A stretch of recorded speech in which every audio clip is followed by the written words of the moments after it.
Welcome to episode 174 of the CUInsight Experience. I'm Randy Smith, one of the co-founders of CUInsight.com, and this show is all about taking a deep dive with the leaders of the credit union movement that make it so great.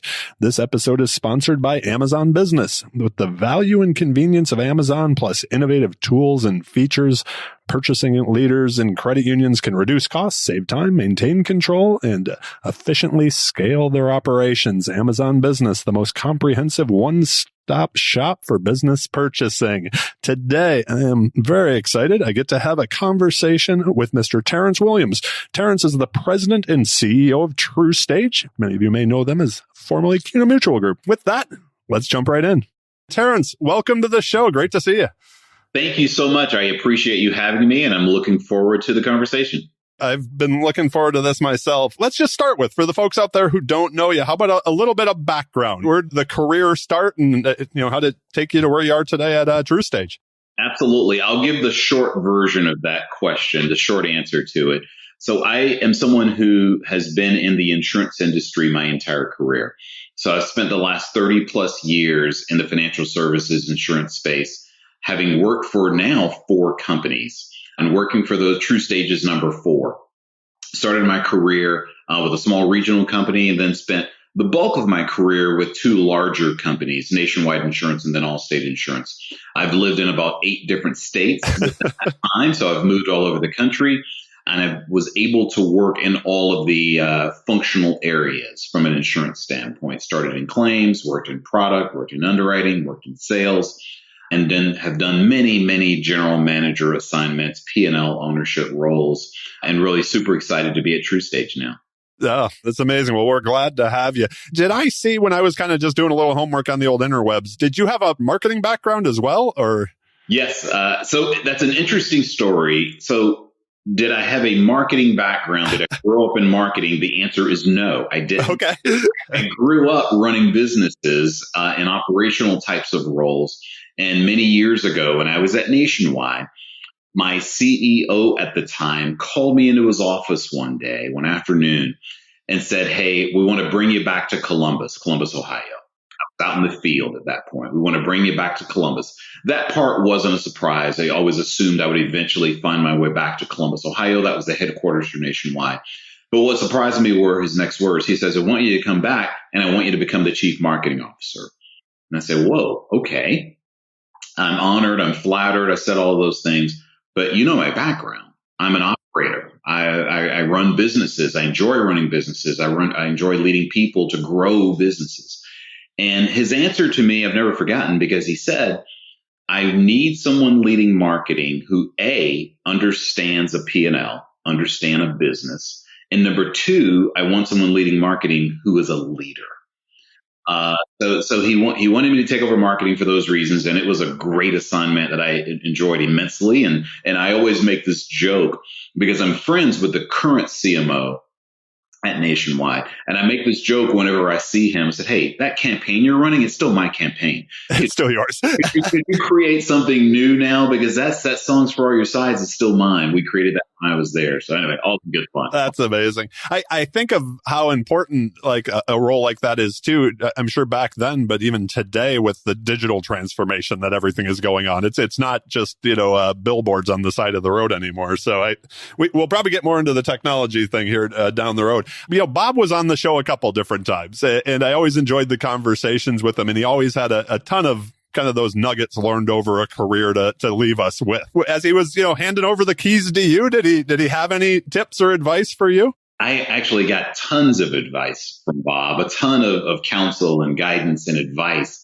I think the area that Bob showed me more than told me was the importance of relationships in our system, the importance of relationships, because Bob still has relationships with every credit union leader in the United States practically.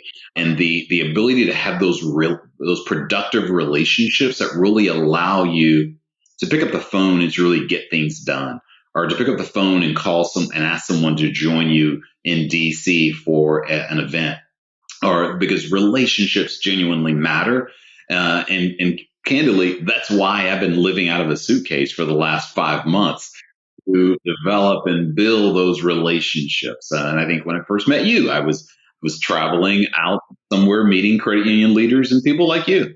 Yeah, it was great to meet you. We were at a Children's Miracle Network event in Michigan, and that kind of got me, again, when I was doing a little bit of homework, I noticed outside of the insurance business, it seems like you have a passion, let's just say, for the community. And I noticed a reoccurring thing. Before we hit record, we were talking about the picture behind your head of William Bryce Stadium, mentoring. And that's something that I love to talk about on the podcast. Let me ask you this. Why is that important for you? And why is that something that you've made a focus in your life? The short answer is because I am the benefactor of people who have poured into me. I sit here before you because I'm a product of people who have counseled me and given me coaching and guidance and kind of pivoted me when I was slightly off course. So I've had mentors who have really played a huge role in shaping me into who I am. So I feel a personal responsibility. I'll go even further. I feel it's a duty for me to pay it forward and to ensure that I'm doing my part to support others, particularly those youth who may not be able to see a possibility. They may not be able to see or imagine what they can accomplish. And I often say, I'm just a Southern boy from South Carolina who went to public schools. And if I'm able to garner any modicum or any level of success in being fulfilled in doing what I do, then anyone can, with the appropriate level of preparation, hard work, dedication, education, etc. So it's a duty. I absolutely love that. As you think back on just yourself, was there a point that it maybe clicked with you that the possibilities were more than you thought? My fiance Jill and I, who works in the industry also, you may have met, I think you guys also met in Detroit, but like we've talked a lot about that. We didn't know the opportunities that existed growing up.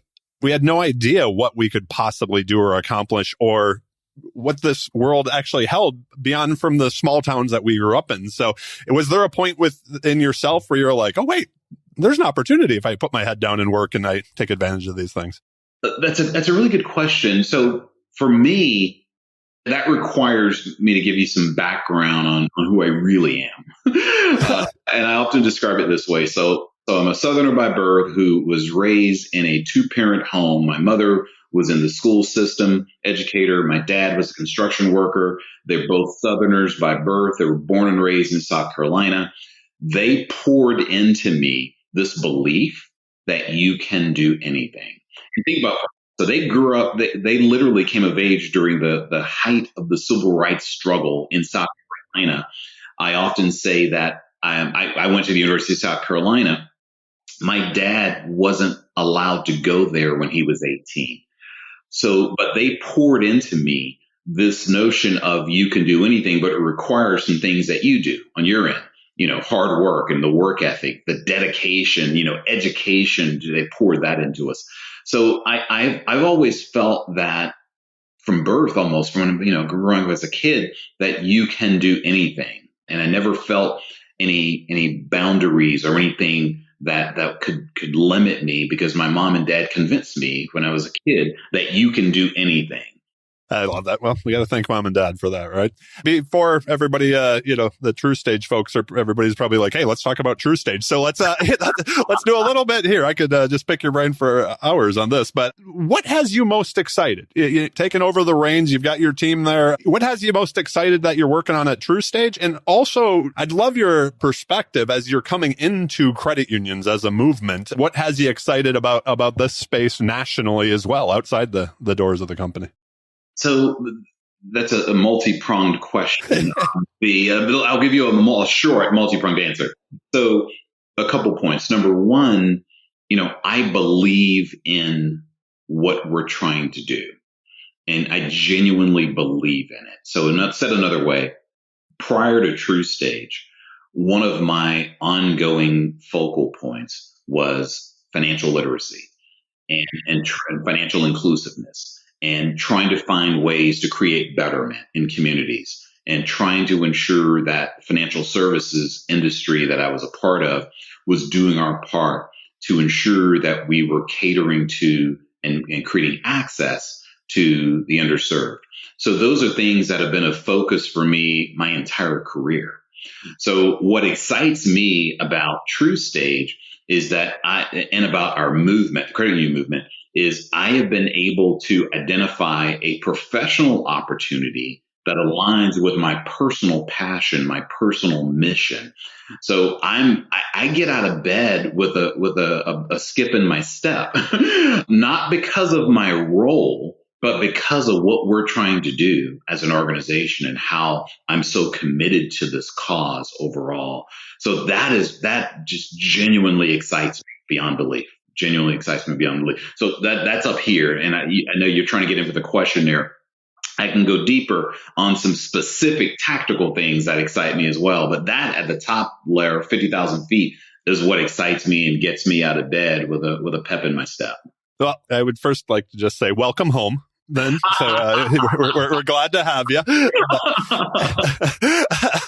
Let's dig in a little bit deeper. I mean, you've come up in financial services, much like many of us have. Let's call it the fight for relevance.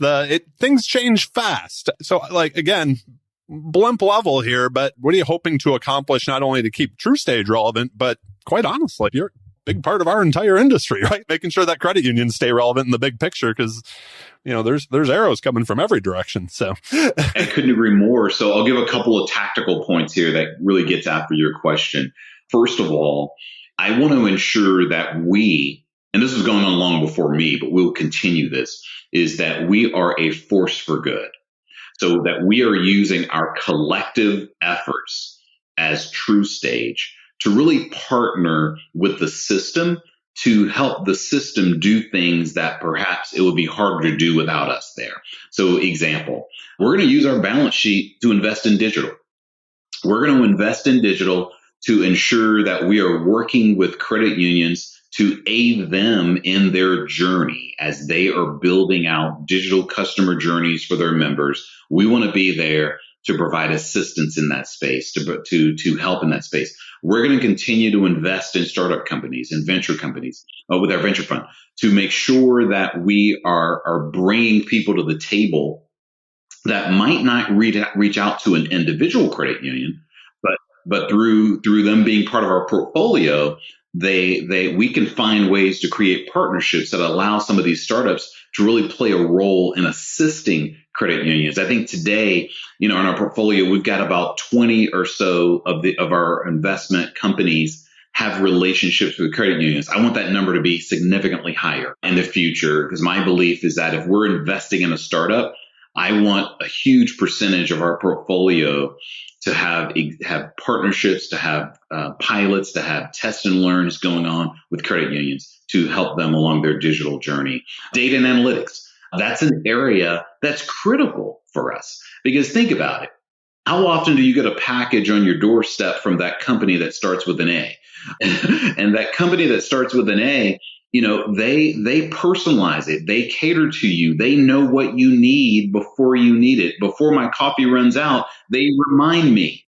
I just hit that button this morning, to tell you the truth, and it was they knew it. So, yeah. So how do we use the data that's at our disposal within TruStage and within the credit union system as a whole to personalize for that member, to make offerings to them based on their various life stages of things that likely are the most appealing to them, or maybe the most need for them, that are the most likely to buy based on where they are in life.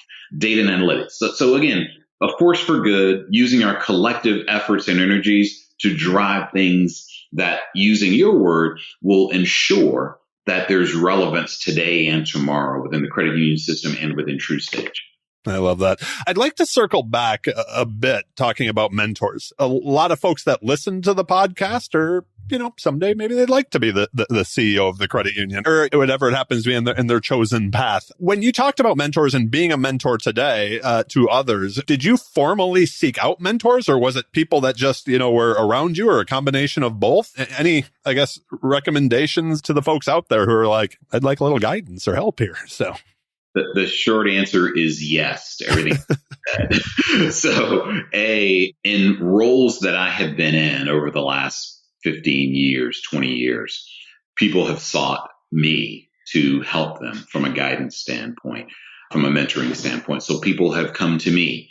I also have sought out organizations and groups that allow me to serve as a mentor. For example, in numerous markets I've lived in over the years, I've been very involved with Big Brothers Big Sisters, where I've served as a big in a couple of different markets overall. Right now I'm participating in a program with Big Brothers Big Sisters that they call Game Changers, and the intent of this program is to allow people like me to influence and convince others to become bigs, because there's a shortage. We don't have enough people volunteering right now. And I'd like to share my story, my perspective, the things that have benefited me, to convince others to give back and to find a way to make a difference for a girl or a boy from a big standpoint. And then, when I was at the University of South Carolina, I would have done cartwheels around Williams-Brice to have the opportunity to have a business leader or an executive mentor me while I was a student. So myself and a number of alum have formed a group who we do just that now. We provide mentoring for undergraduate students. In fact, I meet with my mentee tomorrow morning at 8:30. That's fantastic. So just a number of different things that I do in that space just because of my passion as it relates to mentoring. We will have to link to the Big Brother, Big Sister program that you're talking about in the show notes as well. So we'll get that after we record. Terrance, you're in the big chair, right? So who do you have that like network of folks around you? I know when, we were first starting CUInsight, I remember there was a person that I would call when I had ideas, because I knew he would be like, what are you thinking? If it was a bad one, when often people would say, that's amazing, you should do it. And that sometimes you need that person who kind of speaks truth. I don't want to say speaks truth to power, but like is willing to ask you the tough questions. Do you have those folks around you? Is there somebody in your life who you're like, if I need a straight answer, I know who I'm going to? Absolutely. I have a number of people around me that fit into that category, both personal, professional, business, the whole nine. So yes, I have a number of people that have been mentors to me over the years that I still lean on. There's one in particular, an individual who's played a huge role in my professional career and my development, someone who is now a friend, but it started as a mentor. And she is someone who would always, as they say, keep it real with me. Yep. That brutal answer. And would pull me aside and give me that coaching that I needed to get when I was growing up within the corporate world. So yes, I have a number of people that fall into that category. One of the things that I've loved hosting this podcast over the past 5 years is a lot of these questions are just like scratch my own itch. but I get to ask smart people what's on my mind. So, I love focusing on some of those hacks and things that we've picked up along the way. I heard a question last year, I think it was on a podcast, where they asked Warren Buffett what the greatest investment he ever made in his career was. And it was Dale Carnegie courses. When you hear that question, what's the greatest investment you've made in your career? The greatest investment, it wouldn't be a tangible thing that I could point to, like the example you just gave there. For me, it would be the commitment that my wife and I made, many, many, many years ago, that we were going to be flexible and we were going to relocate and we were going to pursue this path over as a unit, as a husband and wife, as a team. And that's what's led to us living in 8 different states over the past 30 years. But when you think about, and today that doesn't apply as much when you think about our remote workforce, but think about it. Years ago in the corporate world, in many instances, relocation was something that was, I won't say required, but it was something that benefited you overall. So we made this conscious decision that we were going to invest in my career by moving. So there was a period when we were moving on average about every 3 years. We were in a different city, in a different state, in a different house. And that is the investment that we made, because our perspective was, this will allow so many things. It will allow different exposure from a geography standpoint. It will allow you to work with different groups of people. And for me, it ended up being different functional areas as well in the insurance equation, and all of these laddering up to really helping me to have this platform, this foundation that helped me to really understand the business in a pretty methodical way overall. So that would be the investment that I would share. Okay, now I'm going down. It's a question I generally tend to ask towards the end of the podcast, but I think since you brought that up, the conversation that you and your wife had was, often this idea of, as people move up in the ranks, there's that balance of, family and work and let's just call it all of life. It strikes me as that's an interesting thing. So, I mean, this was a conversation that you and your wife had, like, kind of looking forward. Is it something that you then revisited over time as well? There's a lot of us out there who maybe have struggled with that balance at times. So if you have any advice here on this, that's brilliant. That to me that you guys sat down and actually talked about this many years ago, probably as much younger folks, right? So many years ago, yes. In fact, I'll give you the short story here. So I had already moved twice when I met my wife. By the way, I had already moved twice, and we were living in Northern Virginia. Both of us. And she was a flight attendant. I was working for an insurance company. We started dating and we were married like less than 10 months later, which is, if you know my personality, that's completely opposite of who I used to be. But we had dialogue and conversation about the long term. What does long term look like for us? Because I tend to be a planner. I tend to be someone who maps things out. I'm someone who, likes to establish milestones and specifics around how you're going to move through a path. And that's why it was so unlike me to get married to someone I met 10 months ago. But I did. So yes, we had those conversations about the value and the benefits of relocations in the corporate world. And again, think about it. It's a different world today. Back then, relos was just part of the process. And many of the people that I've served in executive positions with at other companies, everyone's reload, 4, 5, 7 times. That's how it used to work back then. And I was fortunate and blessed to have a bride, to have a wife who was just incredibly supportive, who has always, always, always said, where do we need to go? Now, she wouldn't say that anymore, but but years ago, that's how we thought. Let's pick a place. No. I'd love to talk to you a little bit about like leadership teams and from your leadership style in that sense. A lot of the times we talk about culture in organizations, but I really like to take it kind of back to the beginning. When you're surrounding yourself, when you're looking at your leadership team, what are you looking for? Like, are there characteristics that you look for? What plays a role into your decision-making process of, what works for you? And I'll give you the second part of the question right now as well. Is there something that just shuts you down that you're like, that's not going to work. We can't do it. I think it's what you're asking is one of the most underrated questions that leaders should be thinking about is, what do I want the team to look like? What do I want the characteristics or the traits or the beliefs of the team to look like? So my perspective is, I'll give you a few points. I want a very broad, diverse team. And diverse in this sense, not just being the things that one might be able to see, but also diversity of thought, diversity of background, diversity of experiences.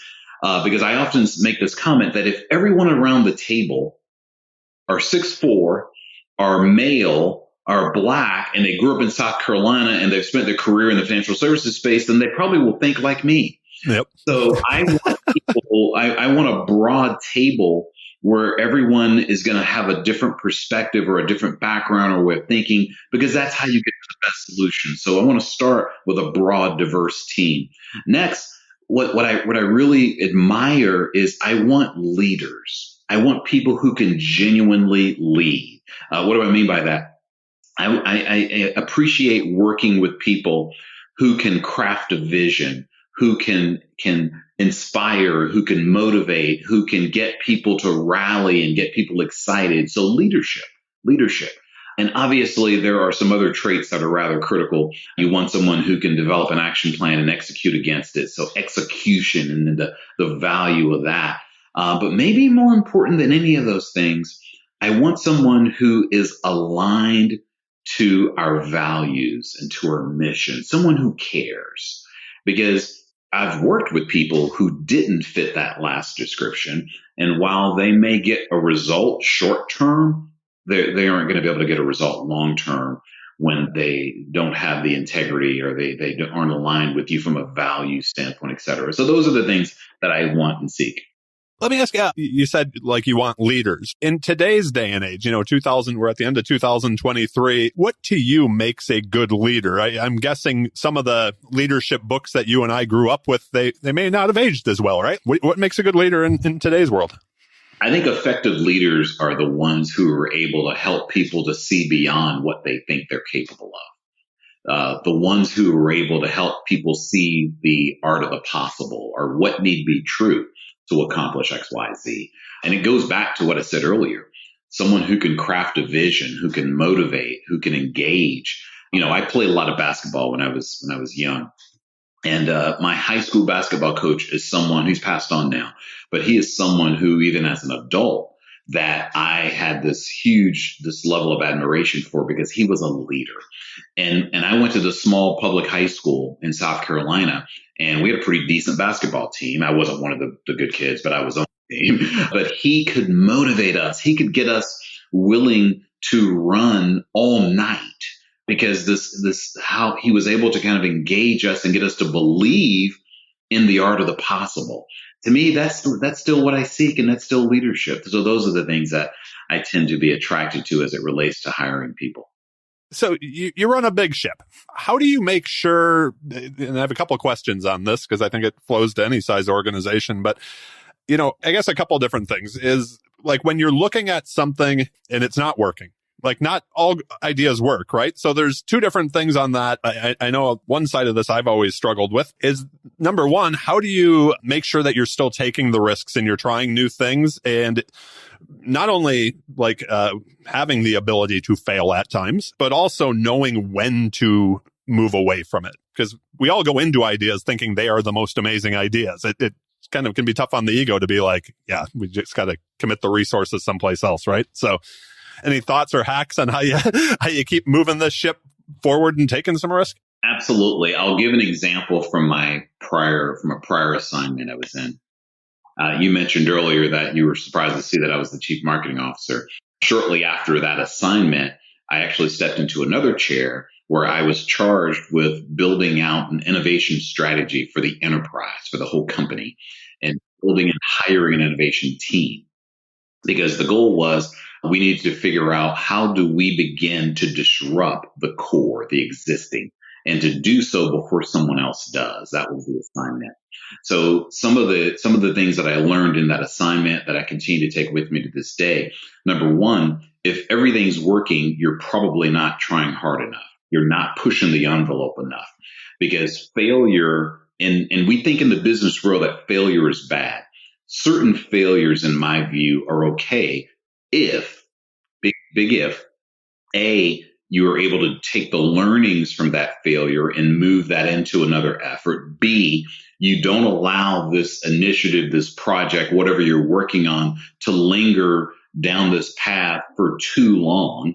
And C, you have to make sure that some of the things that you are trying, that they are working. So you need to have a decent batting percentage, across the spectrum of your portfolio from an innovation standpoint. So that's how I tend to think about it. And the most important thing that you see within many companies is that they become enamored with an initiative, or they become so attracted to it that they can't see that they've poured resources into it and it's not feasible. It's not something that's going to come to fruition.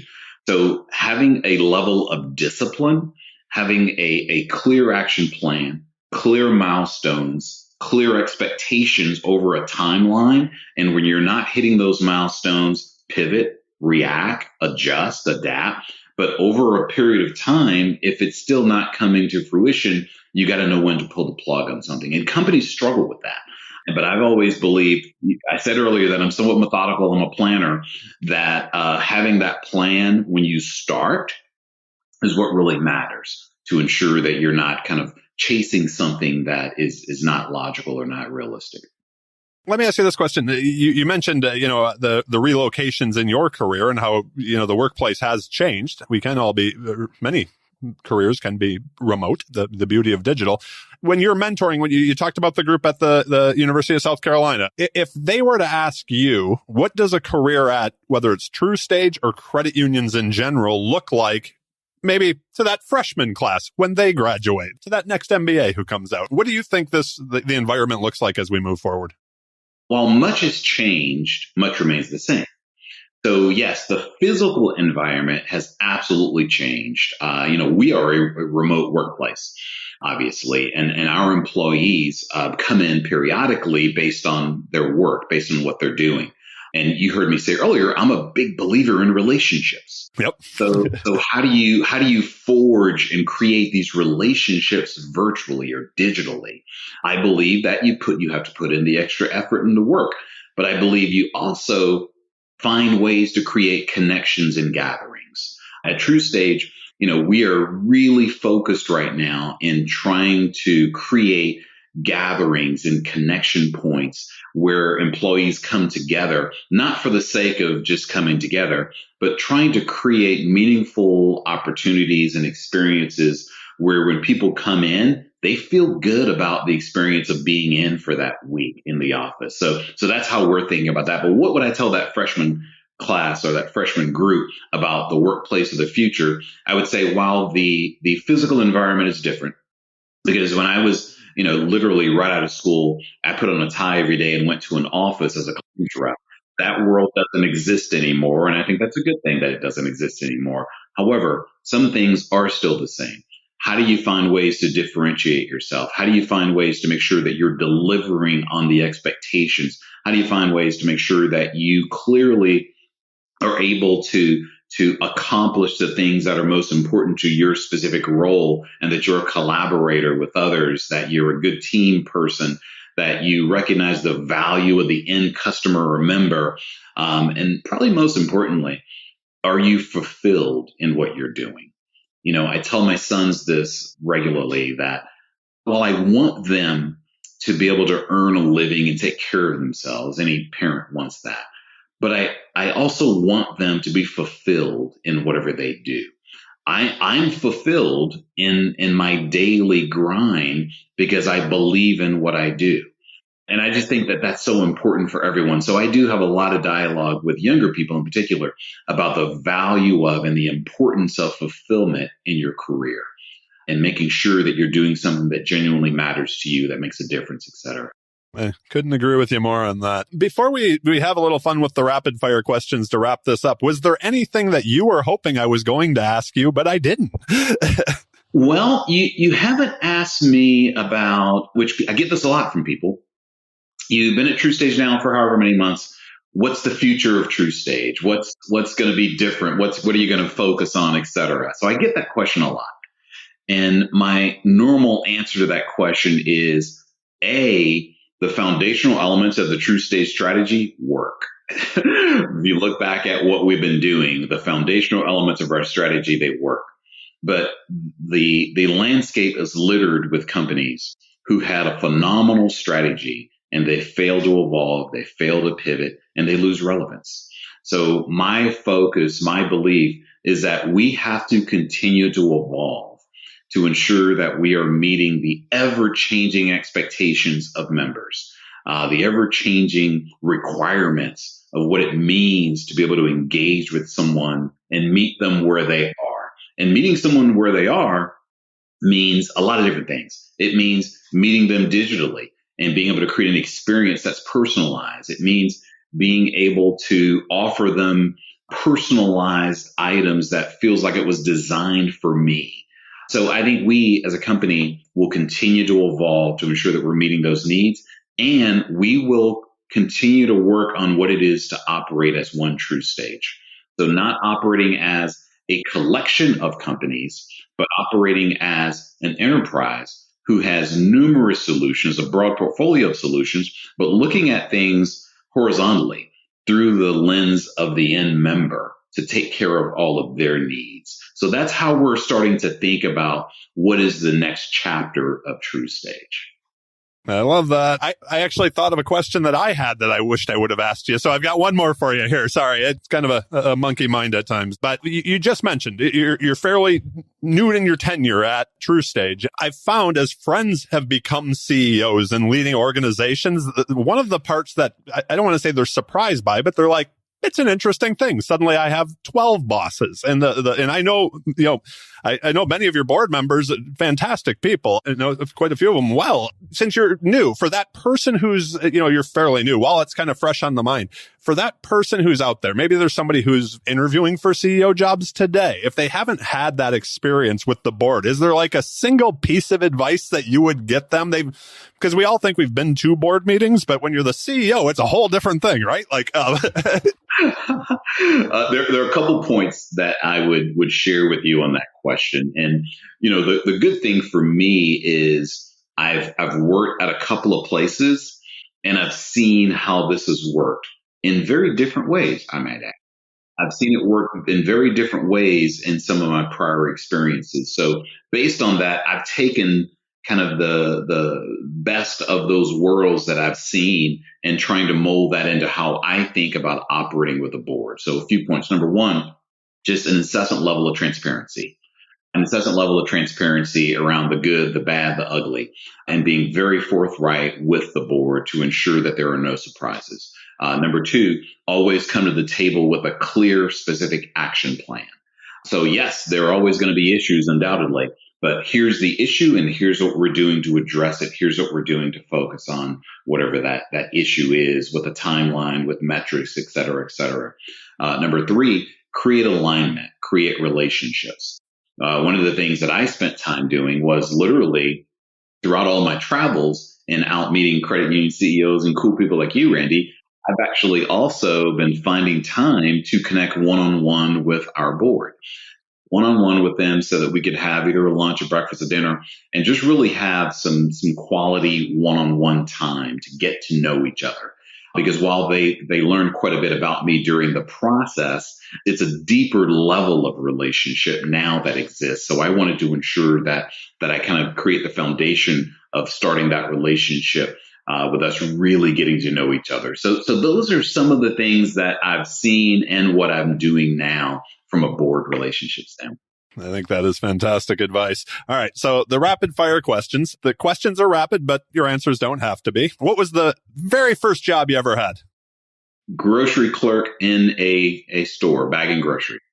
That was mine too. When was the last time, either personally or professionally, you were just amazed? Oh, just recently. Not long ago, we had an issue we moved some, and I'll give you the short version of it. This is rapid fire.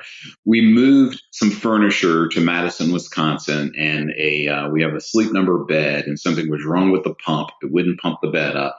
So we called the warranty place, and they were going to ship something out to us. It would take 2 weeks. I was like, but I'm supposed to be sleeping on this bed. What do I do? I call a Sleep Number store in Madison, Wisconsin, and the manager of that store said, I have a pump that we can loan you. And I was like, oh my God, really? And she loaned us a pump to use in this bed until a new one came in. I was so floored by that. I was at a conference in Maryland with a group of CEOs. And who do you think I ran into? The CEO of Sleep Number. And of course, what do you think I immediately said to her? I just had the best experiences at your Madison, Wisconsin. With your Madison store. You'll tell more people about that than probably anything else, right? So that's amazing. Awesome. What's the best piece of advice you've ever received? I've received a lot of advice over the years, but one that I've incorporated into who I am, that I believe this is part of this leadership journey that I've been on, is to always be authentic. Always be authentic. Always be who you are. And bringing your authentic self really, really matters, because people will immediately, maybe not on day one, but on day 300, they'll realize when you're not authentic, when it's not really you. So be real, be authentic, but also don't take yourself too seriously. Don't take yourself too seriously, because you want to be approachable. And I recognize that because of what my business card says, that some people may not be as comfortable engaging with me. So I go beyond and out of the way to put people at ease, to make sure that they are comfortable engaging with me. When I'm in the lighthouse getting a salad for lunch, I talk to everyone because I want to put them at ease so that they're comfortable engaging with me and talking to me. So don't take yourself too seriously. I love it. What's the greatest album of all time? That one you can still listen to front to back. Oh my goodness. Oh my goodness. See, I'm an old school rap fan. So Run DMC, what was the first Run DMC album with Sucker MCs? That's it. Oh, I love that one. So this question came from the NCUA board chair, Chairman Harper. He's been on the show before, and he said, a question I wish you asked everybody was, who plays you in the movie or biopic of your life? That's a tough one, but I'm going to go with an actor that people, I don't know that I see it, but I've had people say, hey, you kind of resemble this guy. The actor, Dennis Haysbert. Oh, I could see that. Yeah, there you go. 24, he was the president in 24. Yeah, in 24, yep. Is there something either you're currently reading or is there that book that you just think everybody should read? Oh, wow. I am always reading 3-4 books at the same time. I'm an avid reader, and I typically read biographies. So I'll give you 2 that I'm reading right now. One is a book called Leaders by General Stanley McChrystal.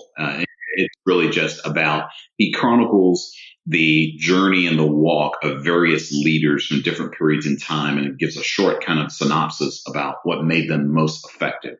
So I'm reading that now. And I also just started reading Romney. So Mitt Romney's latest biography that came out a few weeks ago. So those are the 2 that are at the top of my Kindle list right now. As you're flying all over the country. That's what's that time when you can't be on internet on the plane, right? No. So when you hear the word success, who's the first person that comes to mind and why? Oh, that's an easy one for me, because remember, I think of success through the lenses of fulfillment, as I kind of mentioned earlier. And it would be my and you said one person, but it would be my mom and dad. Because my mom and dad have lived a blessed life. I'm fortunate they're still with us, 85 and 81.